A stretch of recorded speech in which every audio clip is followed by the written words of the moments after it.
ஒரு எறும்பு எப்பயுமே சுறுசுறுப்பாக வேலை செஞ்சுக்கிட்டே இருக்குங்க. அப்படி வேலை செஞ்சுட்டு இருக்கும்போது, ஒரு நாள் ஒரு புழுவ பாக்குதுங்க. அந்த புழுவ பார்த்து, "ஏய் புழுவே! நீ பார்க்கறதுக்கே அருவருப்பா இருக்க. ஏன் இப்படி சோம்பேறித்தனமா ஒரே இடத்துல இருக்க? ஏன் இப்படி இருக்க?" அப்படின்னு அந்த புழுவ பார்த்து குறை சொல்லுதுங்க.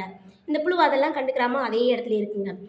கொஞ்ச நாட்களுக்கு அப்புறம் அந்த புழு இருக்க இடத்துக்கு அந்த எறும்பு வருதுங்க. என்ன அந்த புழுவ காணோம் அப்படின்னு அங்க இங்கேயும் தேடி பாக்குது. இத பார்த்த ஒரு பட்டர்ஃப்ளை அந்த எறும்ப பார்த்து பேசுதுங்க. "என்ன புழுவ தேடுறியா?" அப்படின்னு கேக்குது. "ஆமா, அந்த சோம்பேறியான புழுவ நான் தேடுறேன்" அப்படின்னு சொல்லுதுங்க.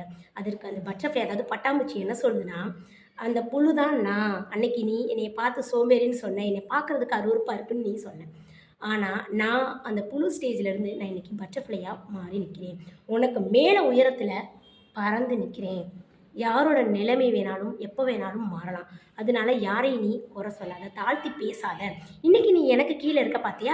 அன்னைக்கு நான் உனக்கு கீழ இருந்தேன், சோம்பேறியா இருந்தேன். ஆனா, இன்னைக்கு நான் உனக்கு மேல இருக்கிறேன். அதாவது என்னோட நிலை மாறதுக்காக நான் வெயிட் பண்ணிட்டு இருந்தேன். ஆனா, நீ அப்படி இல்லாம என்ன குறை சொன்ன. நீ கீழ தான் இருக்க இன்னும். நான் உயரத்தில உன்னோட அழகா பறந்துகிட்டு இருக்கேன்." அப்படின்னு சொல்லுதுங்க இந்த பட்டாம்பூச்சி. அதனால யாரையும் நீங்க ஏன் இப்படி இருக்கீங்க?